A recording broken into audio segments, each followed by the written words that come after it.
name is Saeed, and I'm 27 years old. Cool. And why don't you just tell us your story? What are you doing now? How did you get here? Everything. Everything. Yeah, everything. From whenever you got involved in kind of youth movements or stuff like that. Well, I kind of got involved when I realized my different perceptions around me and the interesting cultural mix I grew up around. I grew up in England, Pakistani, British Pakistani, and I moved here when I was 16.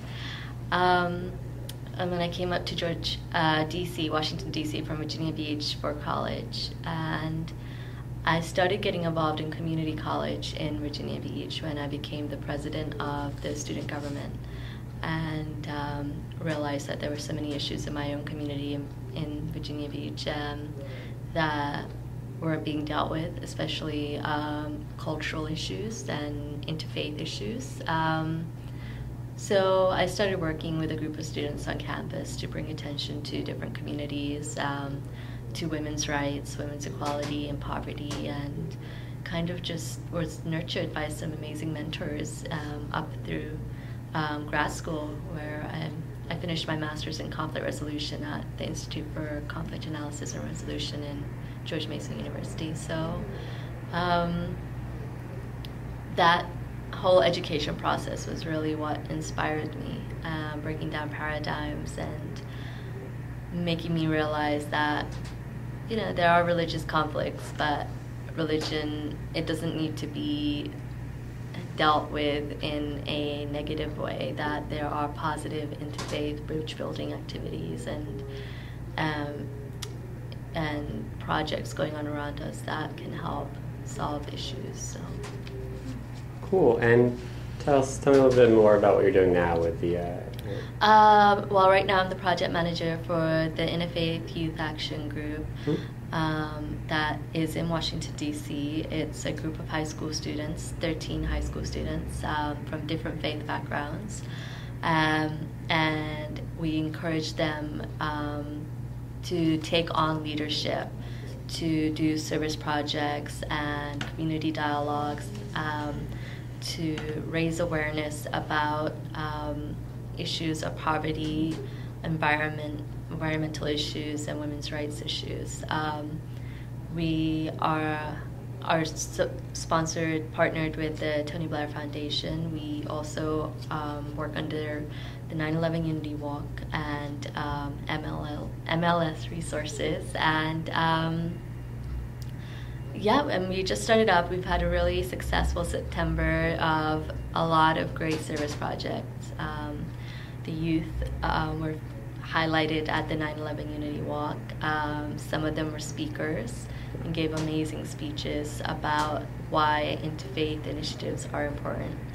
And they also had amazing donation drives in partner for Miriam's Kitchen in DC. We've done also a really amazing event at Busboy and Poets to highlight women's rights and raise awareness about what's going on in the world with women. So they're on a roll, and they're inspiring. It sounds like they're doing really great work there. And, you know, this coalition that we're building is a lot about working across traditional boundaries, and it sounds like that's what you've been doing as well. Are there any examples you have of how you've had to work across traditional boundaries in your work? I have more examples, with my other work. I also work as a director of youth ministry at the Unitarian Universalist Church of Arlington, Virginia. And working with the youth there has been interesting because they have been encouraging a multicultural, multi-generational activities and encouraging more work within the community to create that multiculturalism around them. So it's been interesting crossing boundaries there and teaching the youth how to use language and how to use certain cultural cues and just entirely communication to encourage that multiculturalism that doesn't exist as much. So that has been that has involved some traditional boundaries. Yeah. And then with Interfaith Youth Action Group, of course, there's, working with different youth from different faiths. It's always been crossing traditional boundaries and them having to learn from each other how to, what matters to them culturally and traditionally, and where are the commonalities. Yeah. So, yeah. Was there like a moment that you decided you wanted to do this work? Was there like something that inspired you, or was it more of a gradual training? I think there were a few moments in my life growing up. I remember when I was 6 years old living in Pakistan, and it was Eid, and my uncles and dad took a truck full of food to the poor communities in Karachi, and we gave out food, and seeing the poverty, meeting the people in the community really kind of opened my eyes just at a very young age about what's going on around me, and that moment was really etched in my mind. It followed me throughout high school and until I got into community college and then George Mason University, and realized that I have the power to do something about it. So when I became the president of the student body there and then came to George Mason and got involved in some other organizations, I was really able to see what I could do as a young person. Cool. What are some of the challenges you see facing young people today? I think one of the challenges I see is how they are perceived by the adults, the older adults in the community. I think there is a need in the community for a youth voice. I think everyone wants to hear the youth voice, especially the older adults, the seniors, but there is a problem with how they are perceived, how their voices are taken literally, and how much importance is put on their opinions.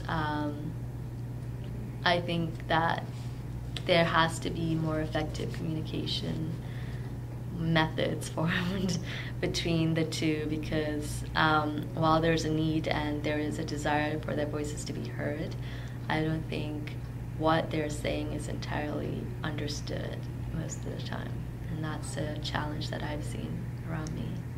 Yeah, and following up on that, what advice would you have for a young person who wants to get involved in their community and a youth movement and politics and whatever? What would you tell them?